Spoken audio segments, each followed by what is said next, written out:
আমাদের এখানে কয় মাস চিকিৎসা চলছে ভাই 4 মাস। এখন কি আপনার সম্পূর্ণ স্যার সম্পূর্ণ সুস্থ আছি। আমার শারীরিক কোনো সমস্যা নাই? দিন স্যার শারীরিক কোনো সমস্যা না।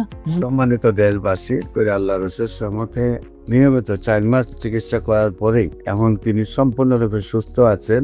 আমরা ওনার বাড়ি, নাম, ঠিকানা সহ আপনাদের কাছে উপস্থাপনা করলাম। আসসালামু আলাইকুম ওয়া রাহমাতুল্লাহি ওয়া বারাকাতুহু। সম্মানিত দেশবাসী, আমি cancer specialist doctor SM. Sarwar. বিশেষ করে আপনারা জানেন যে সারা ওয়ার্ল্ডের ডাক্তারদের বক্তব্য হলো ক্যান্সার হলে আনসার নেই। ক্যান্সার হলে আমরা সাময়িকভাবে চিকিৎসা দিয়ে থাকি, একসময় ক্যান্সারের মৃত্যু হয়, সেটাই মেনে নিতে হয়। বিশেষ করে ক্যান্সার গবেষক অধ্যক্ষ doctor SM. Sarwar YouTube, Facebook, Google, টিকটকে সার্চ করলে প্রায় 5,500-এর ঊর্ধ্বে ক্যান্সার রোগীর সাক্ষাৎকার পাবেন যারা সুন্দরভাবে সুস্থ হয়েছেন। আজকেও একজন রোগী সুস্থ হয়েছেন। আমরা ওনার সাথে আপনাদেরকে পরিচয় করে দিচ্ছি। আপনার নাম?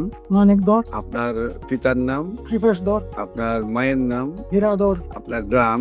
পূর্ব দক্ষিণ ভাগ, বড়লেখা থানা, মূলের জিগা। Post office? দক্ষিণ ভাগ, দক্ষিণ বাগ থানা, বড়লেখা, জেলা? মূলের বাড়ি। আপনার কি সমস্যা হয়েছে? আমার তো ক্যান্সারে ধরা পড়ছিল কোথায় পায়খানা রাস্তায়। প্রথম কোথায় আপনি চিকিৎসা করছেন? প্রথমে আমি ঢাকাতে চিকিৎসা করছি। আমি রেডিওথেরাপি দিয়েছি 1 মাস। তারপর পরে আমার আমাদের এখানে কয় মাস চিকিৎসা? কুসমিদের ওখানে আমি এই চলছে ভাই 4 মাস।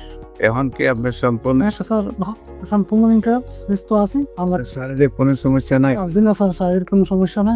সম্মানিত দেশবাসী, বিশেষ করে আল্লাহর সম্মুখে নিয়মিত 4 মাস চিকিৎসা করার পরেই এখন তিনি সম্পূর্ণরূপে সুস্থ আছেন।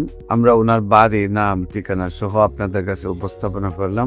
যারা মনে করেন ক্যান্সার হলে আনসার নেই, আমরা বলি সেই কথার কোনো ভিত্তি নেই। ক্যান্সার সম্পূর্ণরূপে সুস্থ হয়। বিশেষ করে যারা allopathic, homeopathic, Unani, Ayurvedic, herbal সরকারি রেজিস্টার্ড ডাক্তাররা আছেন, তাদেরকে আমরা বলবো আসুন, আপনাদেরকে সহযোদ্ধা হিসেবে নিয়ে আমরা পৃথিবীটাকে ক্যান্সার মুক্ত করতে চাই। আপনাদের সবাইকে আমাদের অফিস ভিজিট করার আমন্ত্রণ জানিয়ে শেষ করছি। সবাইকে ধন্যবাদ। আসসালামু আলাইকুম ওয়া রাহমাতুল্লাহি ওয়া বারাকাতুহু।